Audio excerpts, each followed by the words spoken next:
So I'm just going to go through what we're going to be doing in terms of the 4C model. We think it is a very significant tool that can be used in our dawah, and I'm just going to let you know in terms of the workshop that we're going to do for it. So basically, the idea behind the 4C model, and what we were experiencing in our own dawah efforts, is that we're trying to get people to consider the core ideas of Islam. We're trying to build a good impression of Muslims, but it's quite called being stumped by controversy. People come up with all these questions. Oh, but you did this, and I heard that Muslims in this time of history killed these many of these people, and they give you all these questions. I heard just yesterday that someone was killed in Pakistan for being Christian, and you don't quite know how to respond to all that. You really want to talk about the core dawah of Islam, but you're being stumped by all these kind of questions. And the thing is, when you really get down to the intellectual proofs of Islam, when you really talk about how we know there's a creator, how we know the Quran is from that creator, the need for messengers, where this life is going ultimately, and how we're accountable to Allah, it's very, it's almost, I would say it's impossible to refute, but it's very difficult to try to challenge and resist and discuss with as well, because the proofs are all there, they're so clear. And so what you see many times if you watch debates between atheists and Muslims or Christians and Muslims, what they'll resort to is just attacking some idea of Islam. Instead of attacking the core dawah about the Quran or about Allah, they're going to say, oh, but I'm not going to, I can't worship a homophobic God or something like that, or I'm not going to worship a God that tells me that I have to beat women. Or it's always going to go to something like that because that's where they know that it's going to be more difficult for you to try to be as clear, and because you can't know about all those things, you can't have a response ready for everything. And so because many people who want to carry dawah, they lack knowledge on all these different subtopics, and on these issues people keep bringing up, they get stumped and they're not able to bring it back to the core dawah of Islam. And what ends up happening is sometimes when you feel less confident in your answer and you're being questioned about this super controversial issue, you end up even inadvertently apologizing for Islam or apologizing for Muslims. A lot of Muslims, they are very misogynistic, but Islam doesn't teach us that.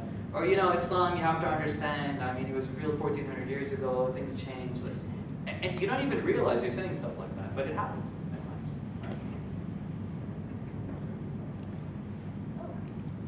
Right? So we've been over this a few times. This is our 4C model. You've seen it kind of talked about in theory. I wanted to do a slight role play just to kind of see, how this goes in theory. So, just randomly, I want to pick someone who can, pretend to be anonymous. So this is totally at random. Justin, can you go up here? Totally racial profiling, by the way. I'm sorry. He's wearing Muslim garb too. Man. This is difficult. So, this would be at a dawah booth somewhere, maybe at a university. My experience is the University of Dallas, so that's where I see someone come up and I'm like, hey, what's going on? Do you have any questions about Islam? We have a booth set up here. Yeah, so why do the Muslim women wear that headscarf thing? Kind of oppressive. No, that's a really fair question. And by the way, what's your name? Justin. Hey, Justin, my name's Anas. So no, it's really a fair question, and being sensitive to the issues of women, that's really important. They're half the population of the earth, and many times in history they have legitimately been oppressed. So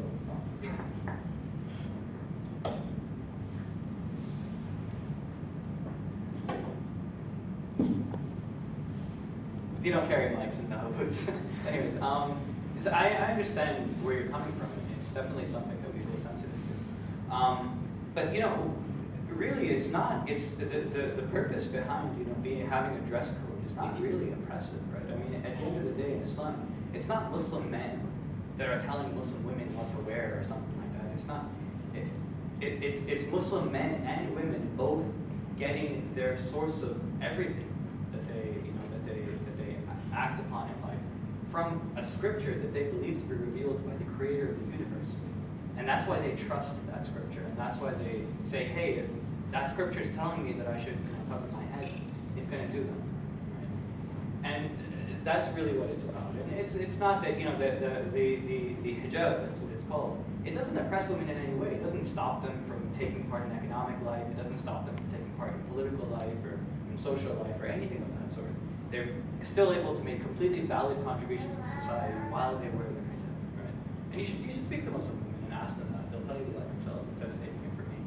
But really, if we're going to talk about women and women's issues and things like that, and we shouldn't restrict the discussion to Islam. I mean, you'd agree that women's oppression is an issue in any society, right? Absolutely. I mean, you're concerned about it. I mean, if we look at Canadian society, for example, there's a increasing culture of demonization of women.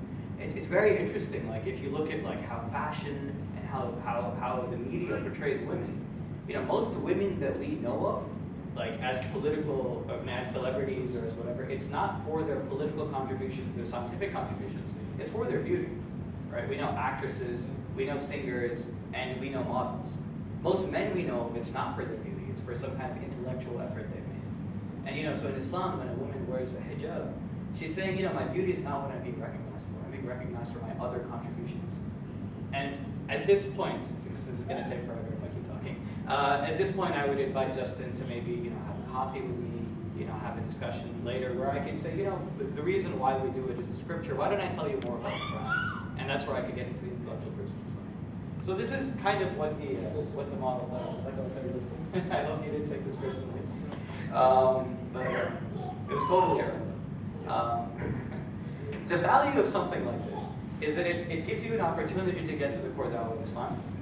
And it creates respect for Islam as an idea. So even if you can't get the other person to accept Islam, which is ideal, of course, you allow them to see where Muslims are coming from, that we're not just some kind of culture that hates women, and that we're not just doing things because that's how they do it back home, but that we have an intellectual effort, that we're concerned about the same issues they're concerned with. We just have a different way of dealing with it. So even if they don't agree with you, you'll create a more respectful opinion for Islam.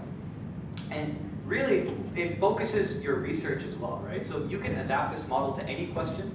You can fill out a little chart and know how you're going to respond to it. But realistically, there's going to be 5 or 6 questions that are going to come every time. And if you ever come across a question that's not, you're not ready for, you can just say, hey, you know what? I can get back to you on that. I don't know so much about it. By the way, do you have a minute to hear about Islam? And what we believe. You can still get to the core of that, inshallah. Anyway. So that's kind of the value of this model. And because we think it is, that valuable, and my little depiction of it right now is not exactly enough to get us all, up to speed on it. I'm really not up to speed on it as much as I should be either, because it's something we're still kind of we've recently developed. We want to have a workshop on this specifically. So it's going to be on January the 9th. Saturday, January the 9th. In terms of the details for the location and the it'll be in the message actually. We're gonna Okay. Inshallah, we'll figure out the location, time, and all that. Stay tuned on Facebook. And there's also sign-up sheets in the back on the table there. So if you sign up with your email, we can send you information about when this workshop is taking place. And once we're actually trained on this and we've done a workshop, there's a brother in Waterloo by the name of Fahim. He's very, very good at doing da'wah in universities. He's been the director of da'wah at his MSA, so he has a lot more experience than I do on this. Once we've all kind of gotten ourselves up to speed, then we can start organizing and actually going out and running events and going places. Just on Friday there was Supercrawl, where there's a lot of people in Hamilton who went, and one of the booths at Supercrawl was "Say no to Islamophobia, say yes to refugees," which was run by the Hamilton Coalition to Stop the War.